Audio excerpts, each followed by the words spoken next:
नमस्कार। सुर्खियों के बाद बड़ी खबर रतलाम से। कांग्रेस के नेता संजय चौधरी के प्रतिष्ठान पर प्रशासन ने बुलडोजर चला दिया। त्रिपोलिया गेट इलाके में प्रशासन ने कार्रवाई की है और संजय चौधरी के अवैध निर्माण को तोड़ा गया है। आपको बता दें कि जो संजय चौधरी है उस पर कई आपराधिक मामले भी दर्ज है। रासुका की भी कार्रवाई की गई है, राष्ट्रीय सुरक्षा कानून NSA, इसकी भी कार्रवाई की गई है। विरोध की आशंका को देखते हुए बड़ी संख्या में पुलिस बल यहां पर तैनात किया गया। तो लगातार बेजा कब्जे के खिलाफ कार्रवाई जारी है। यह भी एक अद्भुत संयोग की बात है कि ज्यादातर बेजा कब्जे जो थे वो कांग्रेस से जुड़े नेताओं के निकल कर आ रहे हैं। ये भी संयोग ही है। ऐसा ही एक संयोग कांग्रेस के छोटे से कार्यकाल में भी नजर आया था। ज्यादातर बेजा कब्जे की जो कार्रवाई की गई वो बीजेपी नेताओं से जुड़ी हुई थी।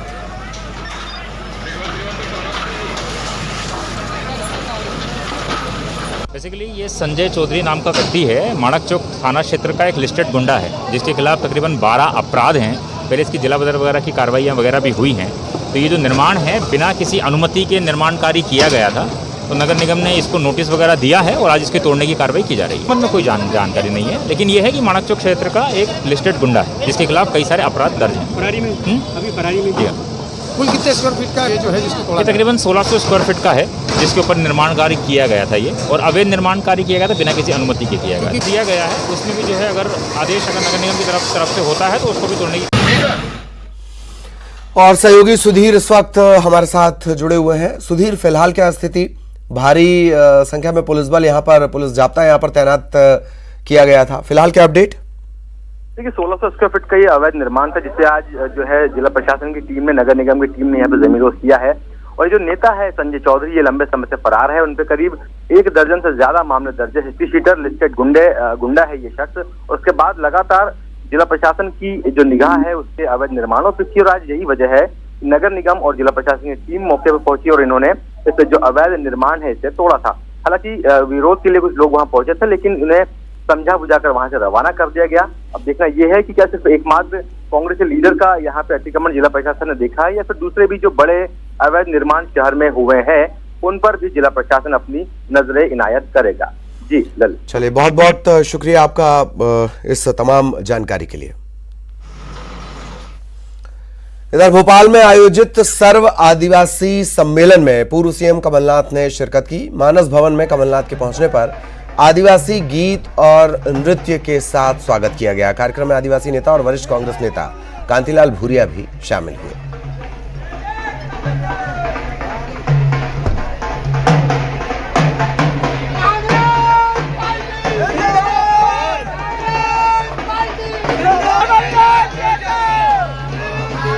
तो भोपाल में आयोजित सर्व आदिवासी सम्मेलन में पूर्व सीएम कमलनाथ पहुंचे हुए थे। मानस भवन में ये पूरा आयोजन था और जब कमलनाथ यहां पर पहुंचे तो आदिवासी गीत और नृत्य के साथ उनका स्वागत किया गया।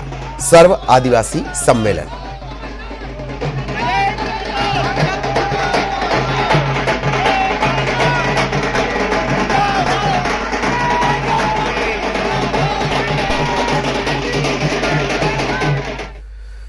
और दिल्ली दौरे से लौटे नेता प्रतिपक्ष कमलनाथ ने यह भी कहा कि दिल्ली का दौरा बहुत अच्छा रहा। सोनिया गांधी और राहुल गांधी से मुलाकात हुई। दोनों नेताओं के साथ राजनीतिक और प्रदेश के संगठन पर चर्चा हुई। उन्होंने ये साफ कर दिया कि मध्य प्रदेश कांग्रेस संगठन में फिलहाल कोई बदलाव नहीं होगा। मैं राहुल जी सोनिया जी से मिला, राजनीतिक चर्चाएं हुई, संगठन पर चर्चा हुई, केवल मध्य प्रदेश की नहीं पर मैं राहुल जी सोनिया जी से मिला, राजनीतिक चर्चाएं हुई, संगठन पर चर्चा हुई, केवल मध्य प्रदेश की नहीं पर दूसरी। और अब तेज रफ्तार खबरें। इंदौर में कांग्रेस का उग्र प्रदर्शन। कलेक्ट्रेट पर प्रदर्शन के लिए गणेश प्रतिमा लेकर पहुंचे कांग्रेस नेता। आगामी त्योहारों को मनाने के लिए परमिशन की कर रहे थे मांग। सीएम भूपेश बघेल और टीएस सिंहदेव के दिल्ली दौरे का आज दूसरा दिन। कांग्रेस महासचिव केसी वेणुगोपाल से आज हुई चर्चा। सीएम आज वापस लौटेंगे रायपुर। बिलासपुर में सिम्स के कर्मचारियों का अनिश्चितकालीन हड़ताल जारी। हड़ताल के तीसरे दिन सिम्स के कर्मचारियों ने सांकेतिक जल सत्याग्रह किया। अपनी मांगों को लेकर अरपा नदी में कर रहे हैं प्रदर्शन। सूखे की स्थिति पर नेता प्रतिपक्ष धर्मलाल कौशिक ने सरकार को घेरा। बीजेपी नेता ने आरोप लगाया कि प्रदेश में 11 जिले सूखे पड़े हैं। मध्य प्रदेश में आदिवासियों को साधने में जुटी कांग्रेस, आदिवासी सम्मेलन का आयोजन, कमलनाथ समेत कई कांग्रेस नेता हुए शामिल।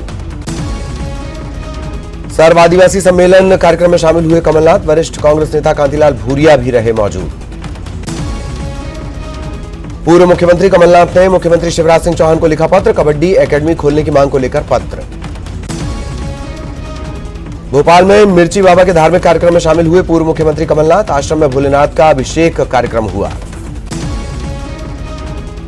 पूर्व सीएम कमलनाथ का बयान, दिल्ली दौरा बहुत अच्छा रहा, राजनीतिक और अनेक चर्चाएं हुई, मध्य प्रदेश संगठन में फिलहाल कोई बदलाव नहीं। एमपी में वैक्सीनेशन महाअभियान पार्ट 2 का आगाज, मुख्यमंत्री शिवराज सिंह चौहान खुद कर रहे अभियान की मॉनिटरिंग। भोपाल में गृह मंत्री नरोत्तम मिश्रा ने फूल देकर वैक्सीन लगवाने वालों का किया स्वागत। भोपाल के 1250 सरस्वती स्कूल सेंटर पहुंचे नरोत्तम मिश्रा। दुर्ग जिला प्रशासन द्वारा डेंगू नियंत्रण के लिए चलाए जा रहे अभियान को व्यापक सफलता, डेंगू की रोकथाम विशेष कोई मौत नहीं हुई।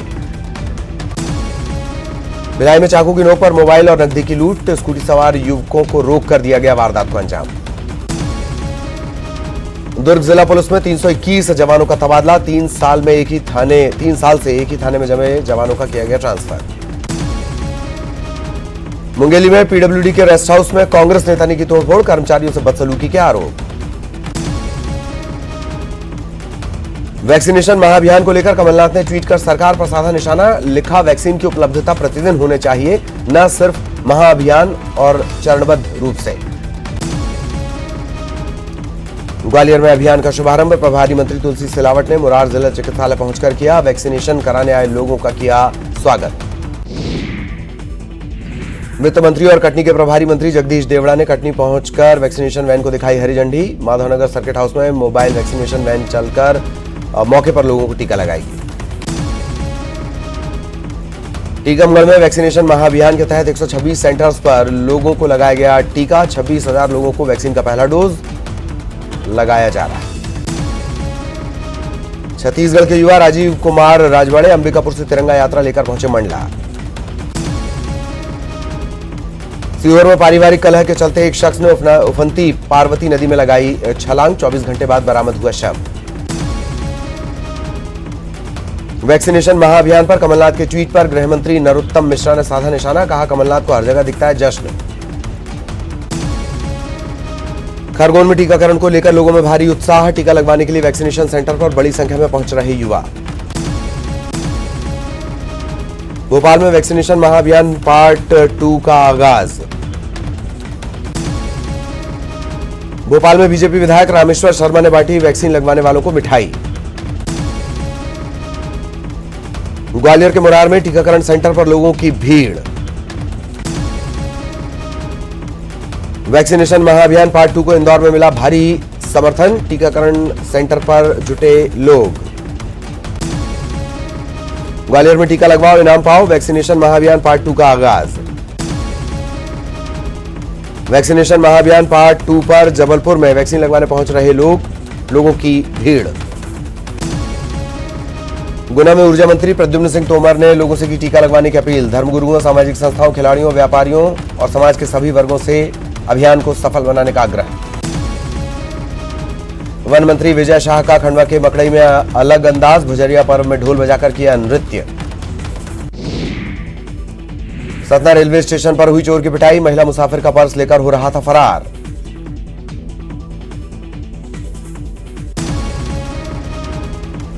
इंदौर डिस्ट्रिक्ट कोर्ट में अभिनेता मनोज वाजपेयी ने कमाल राशिद खान के खिलाफ लगाया मानहानि का केस, सोशल मीडिया पर केआरके ने की थी अपमानजनक टिप्पणियां। ग्वालियर चंबल अंचल के 271 नर्सिंग कॉलेज की जांच के लिए हाईकोर्ट ने दिए आदेश, जिलों में कमीशन गठन कर जांच के आदेश। मध्य प्रदेश में आदिवासियों को साधने में जुटी कांग्रेस, आज आदिवासी सम्मेलन का आयोजन। छत्तीसगढ़ के युवा राजीव कुमार राजवाड़े अंबिकापुर से तिरंगा यात्रा लेकर पहुंचे मंडला। और यहां रुकेंगे एक ब्रेक के लिए।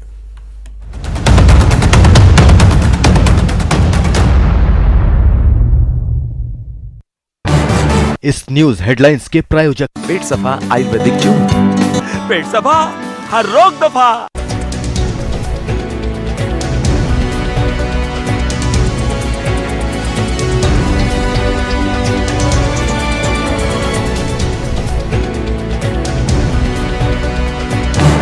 इस न्यूज हेडलाइंस के प्रायोजक पेट सफा आयुर्वेदिक जून, पेट सफा हर रोग दफा। छत्तीसगढ़ के पर्वतारोही चित्रसेन ने रचा इतिहास। यूरोप महाद्वीप की सबसे ऊंची चोटी माउंट एल्ब्रुस पर फहराया तिरंगा। प्रोस्थेटिक लेग से किया कारनामा। कोरबा के कटघोरा में भीषण सड़क हादसा। बस ने कार को मारी टक्कर। कार में सवार मरवाही विधायक के ध्रुव के बेटे समेत 3 लोगों की मौत। रायगढ़ में चाकूबाजी की वारदात से सनसनी। सरकारी स्कूल के अंदर घुसकर 9वीं के छात्र पर चाकू से हमला। छात्र की मौत, आरोपी फरार। बिलासपुर नगर निगम की आम सभा में हंगामे के बीच 8 अरब से ज्यादा का बजट पेश। बीजेपी ने बजट को बताया बोगस। सदन से किया वॉकआउट। रायपुर में डेंगू का प्रकोप जारी। 24 घंटे में मिले 18 और मरीज। राजभवन और आरकेसी में भी मिले मरीज। बिलासपुर में भूमिहीन अनुसूचित जनजाति और वनवासियों को बांटे गए 6,700 से ज्यादा वन अधिकार पत्र। प्रदेश सरकार की पहल पर दिया जा रहा सामुदायिक वन संसाधन अधिकार। छत्तीसगढ़ में कोरोना की रफ्तार धीमी। 24 घंटे में सामने आए 47 मामले। रायपुर जशपुर में मिले 7 नए मामले। 10 जिले में एक भी मरीज नहीं।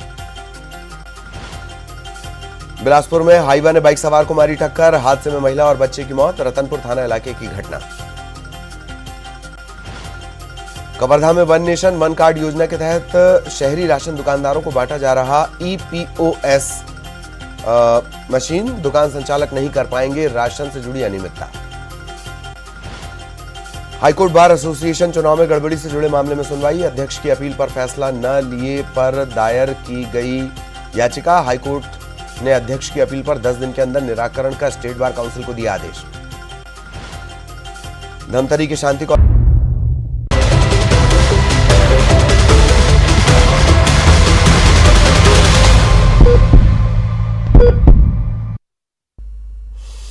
सबसे बड़े नेटवर्क पर आपकी सेहत की बेहतरी का मिशन, जिसका नाम है सबकी सेहत सबसे जरूरी। इसमें हम पड़ताल कर रहे हैं बुनियादी स्वास्थ्य सेवाओं की, सुविधाओं की।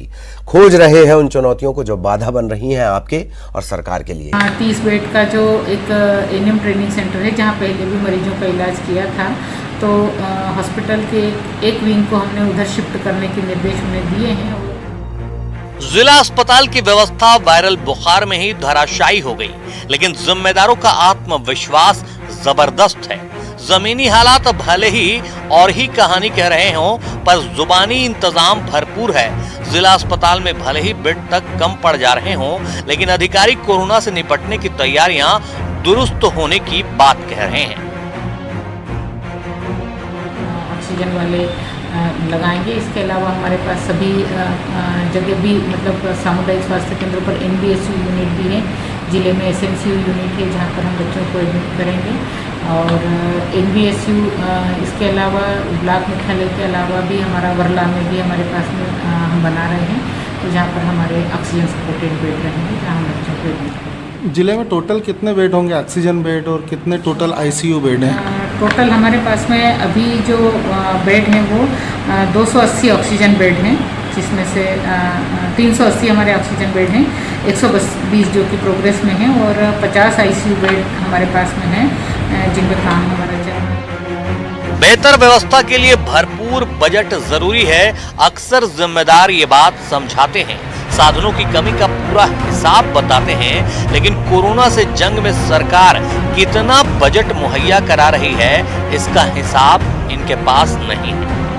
मोबिलिटी के लिए बजट रहता है, IT के लिए बजट रहता है, ड्रग एंड सप्लाईज का मिलता है, लेकिन PPE किट और मास्क जो है हमें RD कार्यालय से मिलते हैं, इसलिए हम ये PPE किट और मास्क नहीं परचेस करते हैं। ऑक्सीजन के अंदर जो पेशेंट लोगों को लगती है उसके पेमेंट के लिए मिलता है, डायग्नोस्टिक के लिए मिलता है, जो सैंपलिंग हो रही है तो सैंपलिंग के लिए हमें जो भी आवश्यक चीज़ों की ज़रूरत है, या सारे ज़िले से हमें रोज़ सैंपल कलेक्ट करना पड़ते हैं, तो उसके लिए है। ओवरऑल बजट कितना आता होगा मैडम, एक अप्रोक्सीमेटली? एग्जैक्ट फिगर तो ओवरऑल का नहीं है। बाकी कोरोना काल में जिला अस्पताल का ये हाल सवाल खड़े कर रहा है। प्रदेश सरकार स्वास्थ्य सेवाएं बेहतर करने के लिए जोर लगा रही है, लेकिन महकमे अपनी जिम्मेदारी सही तरीके से नहीं निभा रहे हैं। ऐसा लगता है कि जिम्मेदार सिर्फ बातों से काम चला रहे हैं। पंकज शुक्ला, न्यूज़ 18, बड़वानी। कोविड के खिलाफ लड़ाई में पूरा देश एक है, ये बात हम यूं ही नहीं कह रहे, बल्कि बिहार के बगहा से आई रिपोर्ट ये कहती है। यकीन मानिए, टीकाकरण अभियान की कामयाबी के लिए जिस तरह से आशा वर्कर्स संघर्ष कर रही हैं, उनकी मेहनत देखकर आप भी यही कहेंगे, ये हौसला ना होता तो इन रास्तों पर चलकर उम्मीदों का टीका कतई अपनी मंजिल तक ना पहुंचता।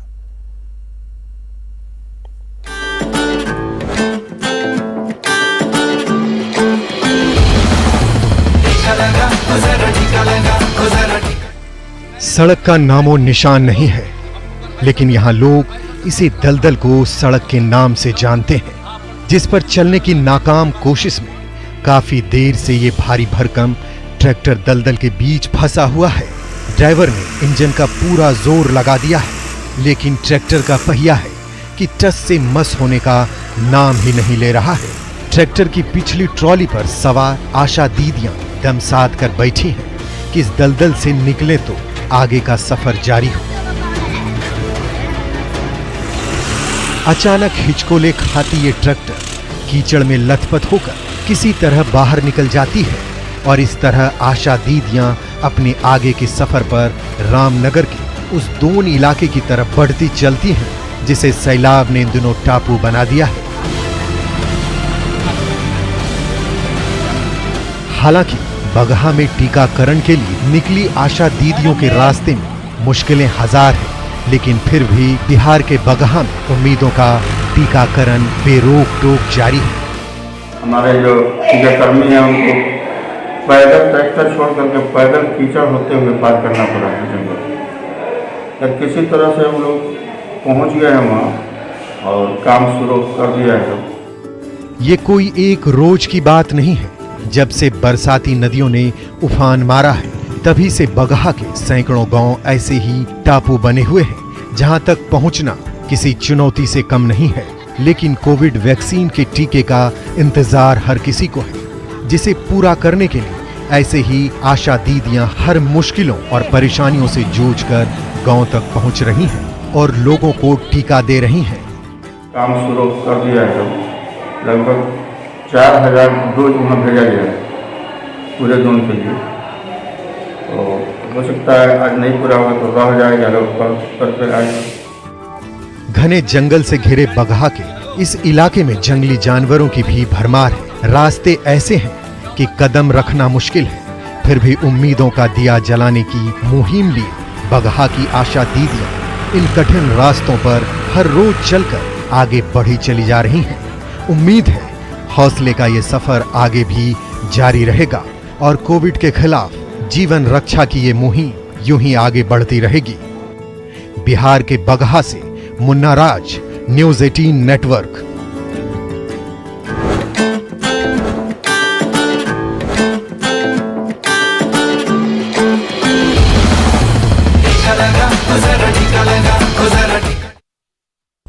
राजस्थान के शहरों, कस्बों, गांवों की गलियों में घूमते हुए आपको पुरानी हवेलियों और घरों के ऊपर बारिश के पानी को इकट्ठा करने के टैंक देखने को मिल जाएंगे। ये सदियों पुरानी व्यवस्था पानी को बचाने के बहुत सारे जो सिस्टम होते हैं उनमें से एक है। ये बहुत प्रभावी और जरूरी तरीके हैं जिन्हें अब भुला दिया गया, क्योंकि घरों में जरूरत के लिए नल का पानी मुहैया कराया जाता है। सच तो यह है कि अगर ये टैंक इस्तेमाल में बने रहते तो ये आत्मनिर्भरता का एक सटीक मॉडल बन सकते हैं। राजस्थान की ऊर्जा मंत्रालय की मिशन पानी पर हमारी आपसे खास अपील है कि मिशन पानी की ये खास देखें ये खास रिपोर्ट। स्वच्छता और पानी, हमको बचानी है ये जिंदगानी। जो हमारे पुराने जमाने में प्रत्येक घर में जल कुंड होते थे, हर शहर में तालाब, पोखर, बावड़ी, कुएं, ये मतलब क्या है होते थे और बरसात से वो एक तरह से भर जाते थे। तो सबसे पहले तो शहरों के आसपास जितने भी तालाब, बावड़ी बने हुए हैं उनके आगोरों को संरक्षित करने की आवश्यकता है। उनका जो कैचमेंट एरिया है उस कैचमेंट के एरिया को हमको बचाना है ताकि उन आगोरों से वो तालाब और पोखर और बावड़ी भरे जा सके। और जो बिल्कुल आबादी के बीच में आ गए हैं उनमें आसपास की छतों से जोड़कर उनको भरने की आवश्यकता है। एक दो बरसात में ही, हालांकि बरसात, औसत बरसात हमारे इधर कम है डेजर्ट में, लेकिन इसके बावजूद भी पहली दूसरी बरसात में हमारा जल कुंड भर जाता है और वो पूरे साल भर 15 व्यक्तियों के परिवार के लिए नहाने में, खाने में, पूजा में, सब में काम आता है। तो ऐसे जल कुंड राजस्थान में drought prone area program, DDP program के अंतर्गत बनाए गए थे। आज लाखों की संख्या में जल कुंड राजस्थान में आपको खेत खेत में मिलेंगे और शहरों में भी आपने देखा होगा कि प्राय जो पुराने घर हैं उनमें आज भी छत का पानी जो है उनके घर के टांकों में, घर की जल कुंड में आता है और वो सुरक्षित रहता है। तो इनको बचाने की आवश्यकता है। आजकल जैसे घर घर जल के कनेक्शंस हुए हैं, इस तरफ ध्यान देना बंद कर दिया है। तो मैं आम जनता से अपील करता हूं कि वे अपने पुराने जल कुंडों को, बावड़ियों को, पोखरों को, तालाबों को, इनकी आगोरों को बचा के रखें और उनको संरक्षित, सुरक्षित और इस विरासत को संजोए रखें। स्वच्छता और पानी, हमको बचानी है ये जिंदगानी। इसी के साथ इस बुलेटिन में इतना ही, लेकिन आखिर में हेडलाइंस।